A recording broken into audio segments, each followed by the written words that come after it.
뉴스 읽어드립니다. 오늘의 뉴스를 10분 만에 정리해드립니다.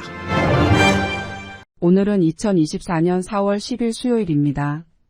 미국과 한국의 주요 뉴스를 읽어드립니다. 한국의 총선 관련 뉴스입니다.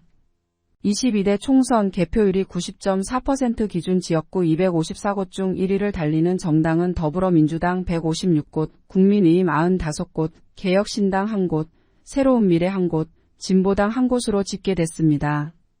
민주당과 비례위성 정당인 더불어민주연합을 합하면 169석, 국민의힘과 위성정당 국민의밀의 의석은 114석으로 나타났습니다.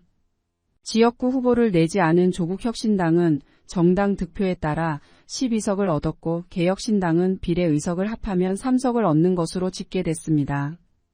이재명 대표는 출구조사 결과가 나온 직후 국민들의 선택을 겸허한 마음으로 마지막까지 지켜보도록 하겠다고 말했습니다. 한동훈 비상대책위원장은 출구조사 결과에 민심의 뜻을 따르는 정치를 하기 위해 최선을 다했지만 출구조사 결과가 실망스럽다며 끝까지 개표 결과를 지켜보겠다고 말했습니다.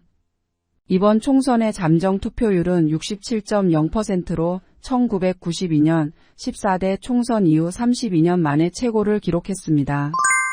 22대 총선 출구조사에서 야권의 압승 결과가 전망되자 여야의 희비는 극명하게 엇갈렸습니다. 더불어민주당, 조국혁신당 등 범야권 상황실에서는 환호성과 함께 표정 관리를 하는 모습을 보인 반면 여당 지도부 사이에는 무거운 침묵만 흘렀습니다.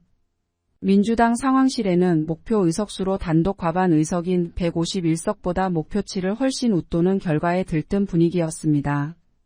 조국혁신당 후보들과 관계자들은 환호하며 박수갈채를 보냈습니다. 조국 대표가 국민이 승리했다며 소감을 밝히자 이들은 연신 조국을 연호하며 승리 분위기를 조성했습니다. 국민의힘 상황실에는 출마자들이 굳은 표정으로 중계 화면만을 응시했습니다. 한동훈 위원장이 자리를 떠난 이후 국민의힘 관계자들이 퇴장하며 국민의힘 상황실은 썰렁한 모습을 보였습니다. 해외 언론들도 이번 선거에 관심을 나타냈습니다. AFP, 로이터 등 외신들은 범야권이 200석 안팎의 의석을 확보할 것으로 전망한 한국 지상파 3사 출구 조사를 인용해 야당의 압승이 예상된다고 일제히 보도했습니다. 외신들은 야당의 압승으로 윤석열 대통령이 추진한 주요 정책에 제동이 걸릴 수 있다고 전망했습니다. AFP 통신은 야당을 이끄는 이재명 대표가 윤석열 대통령을 사면 초과로 몰아넣을 가능성이 있다고 보도했습니다. 로이터는 이번 총선은 윤 대통령에게 상당한 타격을 줄 것으로 보인다고 전했습니다. 블룸버그 통신은 윤 대통령이 남은 임기 3년간 정치적 교착 상태에 직면할 가능성이 커졌다라고 예상했습니다. 일본 산케이신문은 윤 대통령은 5년 임기 반환점을 앞둔 상황에서 벌써부터 레임덕에 빠질 공산이 커지고 있다고 보도했습니다. 공화당 대선 후보인 도널드 트럼프 전 대통령이 자신에게 내려진 함구령 해제 요청에 대한 판단이 나올 때까지 형사재판 일정을 늦추려고 시도했으나 또다시 실패했습니다. 뉴욕주 항소법원의 신시아 컨 판사는 함구령 해제 관련 결정 때까지 입막음 돈 의혹 재판 일정을 연기해달라는 트럼프 전 대통령 측 요청을 기각했습니다. 트럼프 측 변호인은 함구령이 언론의 자유를 보장한 수정헌법 제1조에 따른 권리를 침해한다며 항소법원의 해제를 요청했습니다. 반면 검찰 측은 온전한 재판이 이뤄지도록 보호할 공익이 있다며 트럼프 측 주장을 반박해왔습니다. 트럼프 전 대통령은 지난 2016년 대선 직전 성인 영화 배우와 과거 성관계 폭로를 막기 위해 입막음 돈을 지급한 뒤 그 비용과 관련된 회사 기록을 조작한 혐의로 지난해 3월 재판에 넘겨졌습니다. 이 사건은 오는 15일 재판 일정이 시작됩니다. 고등학교에서 총기로 다른 학생을 살해한 10대 소년의 부모에게 책임을 물어 10년 이상의 징역형이 선고됐습니다. 미시간주 오클랜드 카운티 법원은 과실치사 등 혐의로 기소된 제니퍼 크럼블리와 제임스 크럼블리 부부에게 최소 10년에서 15년의 징역형을 선고했습니다. 이들은 지난 2021년 오클랜드 카운티 옥스퍼드 고교에서 학생 4명을 숨지게 한 이선 크럼블리의 부모입니다.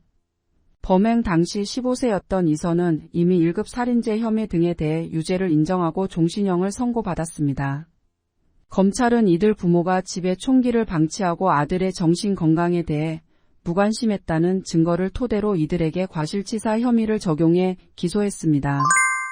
애리조나주 대법원이 산모의 생명을 위협하는 경우를 제외한 모든 낙태를 법으로 금지하고 낙태 시술자를 징역형에 처하게 하는 결정을 내리며 찬반 논란을 가열시키고 있습니다. 최근 공화당 대선 후보인 트럼프 전 대통령은 낙태 문제에 대해 각 주가 결정할 문제라는 원론적 입장을 밝히면서 전국 이슈로 부상하는 것을 막아보려고 했지만 대선에서 주요 이슈가 될 전망입니다. 대표적인 경합주로 분류되는 애리조나에서 사실상 낙태를 전면 금지하는 취지의 판결이 나오면서 이제 낙태권 이슈는 전국 단위 쟁점으로 떠오르게 됐습니다. 현재 낙태와 관련해 민주당은 여성의 권리라는 점을 부각시키고 있지만 공화당은 원칙적으로 낙태에 반대하고 있습니다. 상당수 미국인들이 낙태에 대해 온건한 입장이어서 낙태권 이슈가 커지면 커질수록 오는 대선에서 민주당 후보에게 유리해질 것으로 예상되고 있습니다.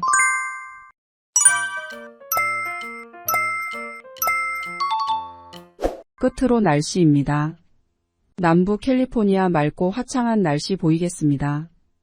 LA와 오렌지 카운티는 낮 최고 기온은 81도, 밤 최저 기온은 57도 예상됩니다. 벨리와 일랜드 엠파이어 지역 낮 최고 기온은 86도, 밤 최저 기온은 53도 전망됩니다. 해안가 지역은 낮 최고 기온 71도, 밤 최저 기온 52도 예상됩니다. 산간 지역 낮 최고 기온은 65도, 밤 최저 기온은 34도, 사막 지역은 낮 최고 기온은 82도, 밤 최저 기온은 51도 전망됩니다. 오늘의 뉴스 읽어드렸습니다. 고맙습니다.